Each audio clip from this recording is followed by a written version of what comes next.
Meus irmãos e minhas irmãs, paz e bem. Nós hoje celebramos a festa da transfiguração do Senhor. De certo que nós temos no ano litúrgico um outro momento que o Evangelho da Transfiguração é lido na liturgia. Se trata do segundo domingo da Quaresma. Mas hoje nós propriamente nos detemos diante do fato da transfiguração e não como naquele domingo que ele está em função da celebração do mistério pascal. O que é a transfiguração? Para Jesus é um momento de experiência mística de união com o Senhor, mas para os apóstolos, o pequeno grupo que está com Jesus, serve como uma antecipação da sua glória. Jesus do Evangelho, nesse momento, ele já é um Jesus perseguido, é um Jesus já que sobre muitos aspectos, odiado pelos grandes de Israel. Então, Jesus sente que se aproxima a sua morte. Os seus discípulos não aceitam isso, combatem, não conseguem assimilar a imagem de um Messias sofredor. Então, para um pequeno grupo dos discípulos, Jesus dá como que um refrigério, como que uma mensagem da sua ressurreição antecipada. Então, as leituras hoje nós temos duas opções.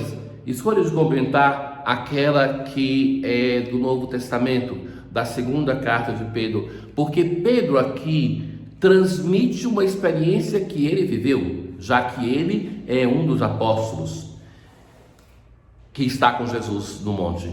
Bem, começa assim: caríssimos, não foi seguindo fábulas habilmente inventadas que vos demos a conhecer o poder e a vinda de nosso Senhor Jesus Cristo. Ou seja, os apóstolos têm uma consciência que nós também devemos crer que o Evangelho não é uma invenção. Não é possível, meus caros, que se perpetue na história uma mentira e que quem inventou essa mentira, um grupo, pudesse até dar a vida por essa mentira. Não, o Evangelho não é uma fábula, mas eles acreditaram de fato no Senhor ressuscitado e por isso foram capazes de dar até a vida e transmitiram para nós. Se essa igreja resiste a 2000 anos de história e de perseguição, é porque alguma coisa de divino tem nela, e creio fielmente nisso. É a igreja de nosso Senhor Jesus Cristo. Então, esta igreja que é fruto deste anúncio dos apóstolos também, que são o fundamento da igreja, e que ele fala assim: não foi fábulas que nós transmitimos, mas sim aquilo que é a verdade sobre o Senhor Jesus. Fomos testemunhas oculares da sua majestade. Quando então ele vai aqui citar propriamente o fato da transfiguração, então que o Pai vai dizer: este é meu filho bem amado, no qual ponho o meu bem querer. Então Pedro vai recordar que isso acontece no Monte Santo, e assim se nos tornou ainda mais firme a palavra da profecia. Então, para os apóstolos, este momento é um momento de consolidar a fé no Senhor, porque como vamos ver no episódio da transfiguração, é o Senhor que é apresentado pelo Antigo Testamento, e para os apóstolos e sobretudo para Pedro, que é aquele que intervém ali no momento da transfiguração, é um momento de uma passagem importante. Então, o encontro com o Senhor se faz para os apóstolos através da palavra de Jesus, através de gestos que ele faz como os milagres, mas também através de experiência mística.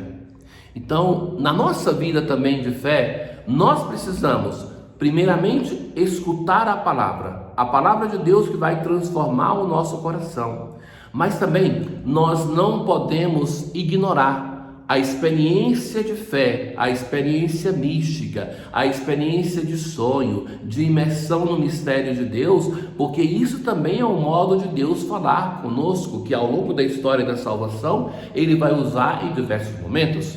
Então não é o normal da vida que tenha-se todos os dias, mas também não podemos fechar o nosso coração em uma experiência de fé somente racionalista, que quer entender somente com a cabeça, com a inteligência o mistério de Deus, mas devemos imergir no mistério de Deus como quem ama, e quem ama abre todas as possibilidades para encontrar-se com a pessoa amada.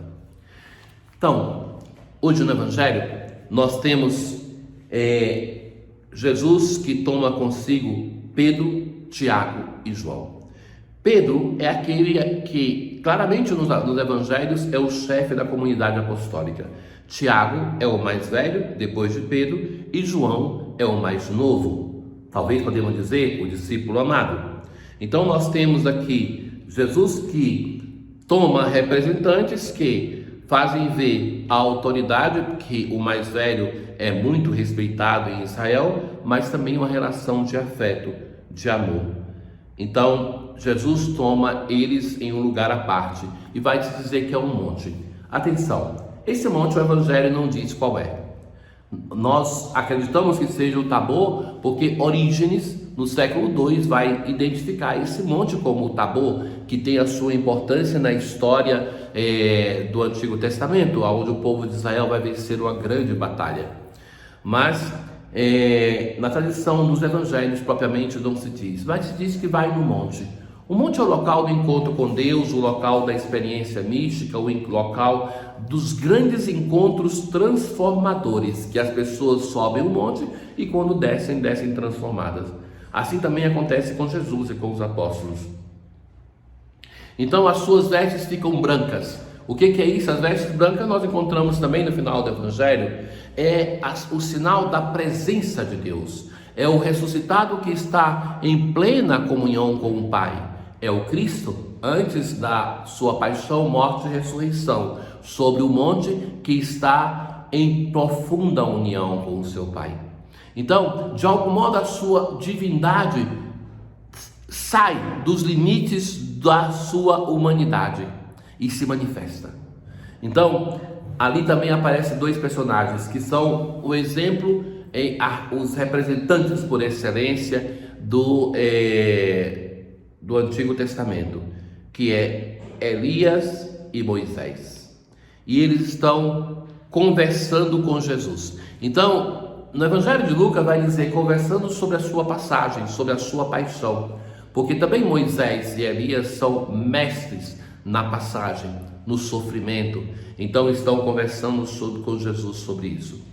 Agora vejam, a frase de Pedro, que é tantas vezes condenada por nós: mestre, é bom estarmos aqui, vamos fazer 3 tendas. Em geral era entendida somente sobre uma dimensão, que para Pedro era cômodo ficar ali, e ali ele queria ficar e basta.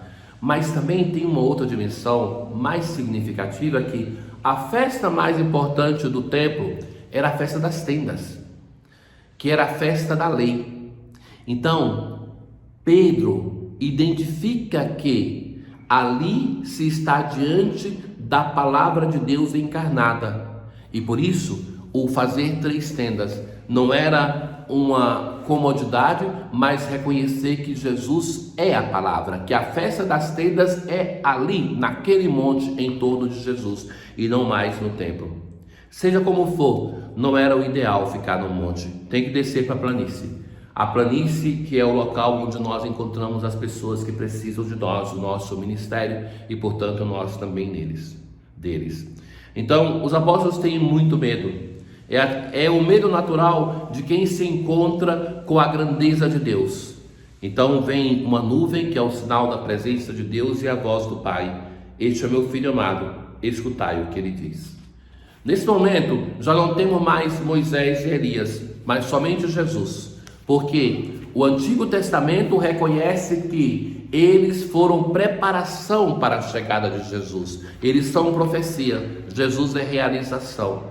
Então Jesus já é presença, já não serve mais Moisés e Elias. Quando Jesus sai dali, como acontece em diversos momentos, ele vai pedir impor o silêncio para os discípulos, mas tem um comentário curioso. Os apóstolos comentavam entre si o que queria dizer ressurreição dos mortos. nós vemos que os discípulos têm ainda, mesmo diante dessa situação, dessa aparição maravilhosa, a dificuldade de compreender a plenitude do mistério de Cristo. Uma boa festa para cada um de nós, que nós possamos valorizar a mística e o encontro a partir do exemplo do Senhor e dos apóstolos. O Senhor esteja convosco, Ele está no meio de nós. Abençoe-vos o Deus Todo-Poderoso, o Pai, o Filho e o Espírito Santo. Paz.